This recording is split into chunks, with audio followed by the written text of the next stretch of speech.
In the Zaporizhzhia region, just 1.5 kilometers from Orikhiv, lies an 8-square-kilometer village with a pre-war population of just 3,000, Mala Tokmachka. It became the single biggest obstacle to Putin's plan to break through to Zaporizhzhia city in the south and build powerful pressure toward Kyiv. And when Russia failed to break through, its southern army began to unravel. Russia fought for this tiny village for 1,500 days, sent thousands of soldiers, drove hundreds of armored vehicles, but could never get through. And in May 2026, that village is still under the Ukrainian flag, while Russia is pinned against a riverbed. So why was this village so critical, and what did its survival trigger across the southern front? To understand this village's strategic value, you need to look at the map. Mala Tokmachka sits just 1.5 kilometers from Orikhiv. Orikhiv is the lock on the Zaporizhzhia front, Ukraine's last major stronghold in the south. If Orikhiv falls, Zaporizhzhia city is just 37 kilometers away, under direct threat. And if Zaporizhzhia falls, Russia gains full control of the left bank of the Dnipro. Putin's 2025 to 2026 strategy was built on a multi-layered plan. In the north and east, seize the Kupiansk-Lyman line and take full control of Donbass. If successful, this would create serious pressure in the north and east, splitting Ukraine's defense resources. Simultaneously, exploit opportunities in the south to break through to Zaporizhzhia city, and when both lines connect, achieve full control of the southern front from Kherson to Donetsk. The key point on the southern leg of this plan was the Orikhiv axis, and Mala Tokmachka sat right at that axis's gate. Russia couldn't reach Orikhiv without opening this gate, and couldn't march on Zaporizhzhia without reaching Orikhiv. The land corridor to Crimea, the route running from Rostov through Melitopol, would only be secured once this southern axis was under control. In December 2025, Russian command gave the order, a two-pronged Pincer movement, advance from the east through the Huliayapol axis to approach Orikhiv. Take Mala Tokmachka from the west to encircle Orikhiv from the south. If both arms converge, Orikhiv would be surrounded, and the road to Zaporizhzhia would open. Huliayapol was taken, but the eastern arm stalled there, and the western arm never advanced at all. The 118th Separate Mechanized Brigade held this gate for 1,500 days. Russia's 42nd Guards Division, 71st Motor Rifle Regiment, GRU Special Forces, all tried. None broke through. Russia lost an estimated 2,000 or more soldiers here, according to Mediazona SAG's data. Confirmed deaths in the Orikhiv and Polagi districts alone exceed 5,300. Tens, if not hundreds of millions of dollars in equipment. The peak came on October 20th, 2025.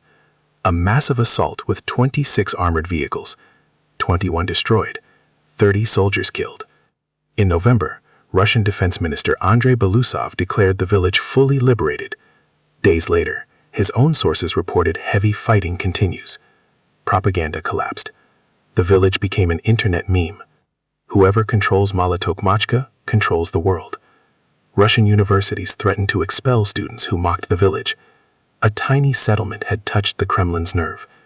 1,500 days, thousands of casualties, zero result. And what truly changed the village's fate happened in February 2026, when Starlink was cut off from Russian units. Command collapsed overnight, coordination vanished, and Ukraine used this gap to launch its counterattack. In late January 2026, Ukraine launched a counteroffensive, and the southern front reversed. The 95th Air Assault Brigade and other units pushed Russian lines back 10 to 12 kilometers in the Alexandrivsk and Guliapole sectors. The Wall Street Journal called it Ukraine's largest territorial gain in over 2 years. Ukraine gained 480 square kilometers without firing a single bullet, purely through the command vacuum created by the Starlink shutdown. By April, Russia's 58th Combined Arms Army had stopped near Orikhiv, not by strategic choice, but forced by Ukraine's counterassaults. Units prepared for offense had to switch to defense. The attacker became the defender. Consider the irony. And Russia's attrition strategy ground down its own army. And on May 17, 2026, confirmed by geolocated imagery, Ukrainian forces advanced south of the village. On May 20th, military analyst Mashevets confirmed Mala Tokmachka was back under Ukrainian control. The 1,500-day siege was over. The superpower army's longest sustained assault collapsed silently in a village barely visible on the map. After the village was liberated, a chain reaction of collapse began across the southern front, upending Russia's entire southern strategy. With Orikhiv secure, Zaporizhzhia city was never placed under direct threat. The Pincer's western arm was completely broken, and Ukraine shifted from defense to offense. ISW data shows that in April 2026, Russia suffered its first net territorial loss since the August 2024 Kursk operation, 116 square kilometers in a single month. In the south, Russian forces were pinned against the Yanchek-Rak River, a tactically catastrophic position. River behind, Ukraine ahead, drones above. They can't advance, can't withdraw, their positions under constant fire. In effect, an army trying to hide behind a concrete wall in the open. The Da Vinci 1st Assault Regiment is halting Russia's eastern advance through counter-operations toward Huliapol. Both arms of the Pincer are broken. One stalled at this village, the other pushed back by counter-assault. Russia in the south is no longer on offense, it's in survival mode. Putin's generals planned an attack. Now they're trying to hold a defense line. Roles on the southern front have completely reversed. And this village's impact extends far beyond Zaporizhzhia's borders, because holding the Orikhiv axis indirectly affects Crimea's fate, and this connection is Putin's most sensitive pressure point. Russia's land connection to Crimea runs through a single corridor, from Donetsk to Melitopol, then into Crimea. The western side of this corridor faces the Zaporizhzhia front. Had Orikhiv fallen and Russia marched on Zaporizhzhia, it would have fully secured this corridor from the west, eliminating Ukraine's capacity to push south. But Orikhiv didn't fall. And as long as it holds, Russia's security calculations along this corridor remain under constant threat. Of course, this connection shouldn't be overstated. Mala Tokmachka's liberation alone doesn't threaten Crimea. Ukraine would need to advance as far as Melitopol to physically cut the corridor, which isn't a realistic objective at present. But keeping the Orikhiv axis active keeps Russia anxious, forces it to commit additional forces to the south, and drains resources from other fronts. This isn't a short-term victory, it's long-term strategic pressure. And this pressure comes at a heavy cost. Crimea is already taking hits from other fronts. In April, 2 warships were destroyed at Sevastopol. The Yamal and Nikolai Filchenkov combined value over $150 million. What remains of the Black Sea Fleet is barely a shadow. The fleet has ceased to be an effective fighting force and become an open target. The Kerch Bridge Railway is damaged, ferries have been destroyed, land routes are under drone attack. Crimea's resupply, both by sea and land, is getting harder every week. The Rostov-Melitopol Crimea line is Russia's southern backbone. The western side of that backbone faces the Zaporizhzhia front. The gate to that front was Mala Tokmachka, and when that gate closed, all of Russia's southern calculations had to be redrawn. Putin declared Crimea Russian territory forever, but that territory's supply line got stuck at a village. Can Russia push south again, send reinforcements? Theoretically, yes, but the attrition math won't allow it. In Q1 2026, Russia lost 316 soldiers per square kilometer. In 2025, that number was 120, a 163% increase. Every square meter of land is costing Putin 3 times more. March was the record casualty month, 35,351 soldiers in a single month. Selesky's data from the May 20 NATO briefing, 141,500 casualties in the first 5 months of 2026, over 83,000 killed. And the replacement equation is broken for the first time. Russia is recruiting 940 new soldiers per day, but losing over 1,140, a net deficit of 200 every day. The army is physically shrinking. Sending reinforcements south means pulling forces from Donetsk or Kupiansk, and those fronts are already under pressure. Putin's chessboard is running out of pieces, and moving the remaining ones from one square to another leaves the previous square exposed every time. In March, 96% of Russian casualties were caused by drones. The UK's 120,000 drone package deliveries have begun. Ukraine has reached annual production capacity of millions of drones. Putin's meat grinder tactics are grinding his own army because what faces him is no longer human, it's machine. Mala Tokmachka is a miniature of this attrition picture. Over 2,000 casualties, more than 1,500 days, zero gain for 8 square kilometers. Putin's generals kept saying, a few more soldiers, a little more time. Mala Tokmachka gave them 1,500 days and thousands of soldiers, and it wasn't enough. British Defense Intelligence's calculations sits on the table.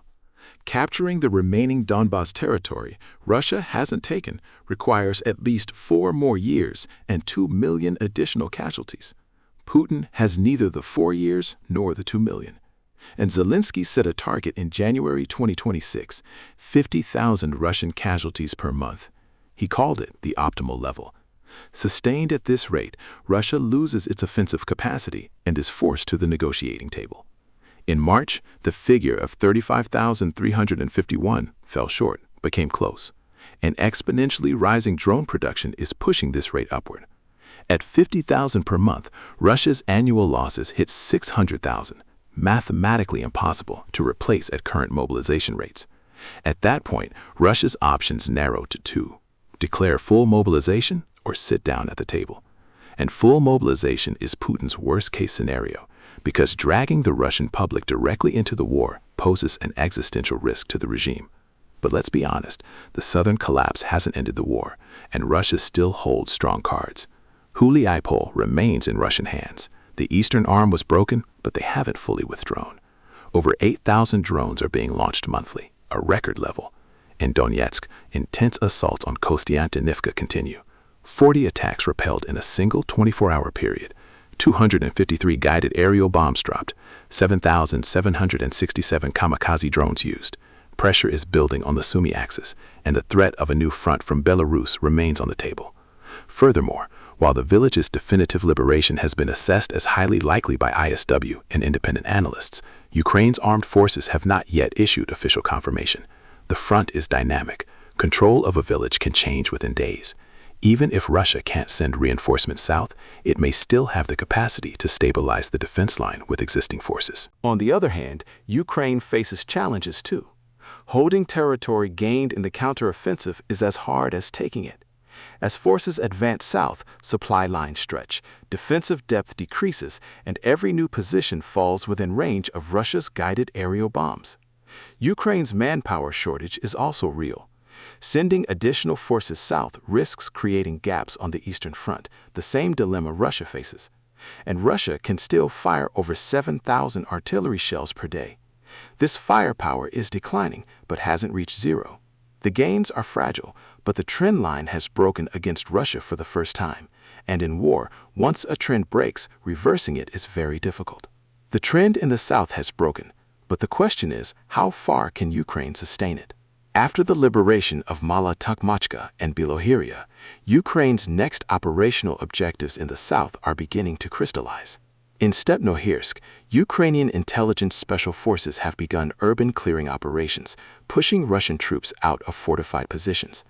This indicates that gains in the south are continuing not just in open terrain, but in urban areas as well. In the bigger picture, 2 possible scenarios sit on the table. First, Ukraine could increase pressure from the Orikhiv axis southward, attempting to approach the town of Tokmak. If Tokmak falls, the road to Melitopol opens, and the Crimea land corridor comes under direct threat. This is an ambitious target and difficult to achieve in the short term with current force balances, but in the long term, Ukraine's strategic compass points in this direction. Second, rather than a major advance in the south, Ukraine could maintain the current line and continue grinding Russia down, increasing casualties through drone saturation, striking supply lines, eroding Russian forces committed to the south. The Da Vinci 1st Assault Regiment is doing exactly this, halting Russia's eastern advance through counter-operations toward Huliapol, with every Russian unit pushed back, slightly weakening the southern defense line further. This is a more cautious but more sustainable approach, and Tokmachka's 1500-day story is proof of exactly this strategy's success. Ukraine exhausted Russia in the south without launching a major offensive. And one more reality: the longer Russia stays in the south, the higher its drone losses climb.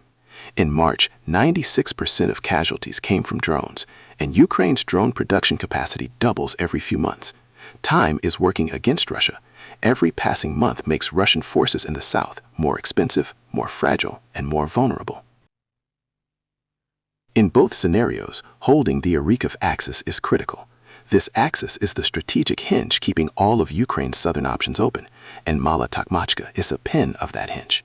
That pin wasn't pulled, and now Russia is paying the price. Putin's generals have repeatedly said in this war, a little more time, a few more soldiers, a little more ammunition. Tokmachka gave them 1500 days, and it wasn't enough. The Kremlin's narrative from the start has been, give enough time, send enough soldiers, Ukraine will break. Tokmachka's answer, 1500 days, thousands of soldiers, hundreds of millions of dollars, and still in Ukraine's hands. Even their own propagandists were forced to compare the village to Troy and Verdun. An empire getting stuck on an 8-square-kilometer farm village is one of modern military history's most bitter ironies.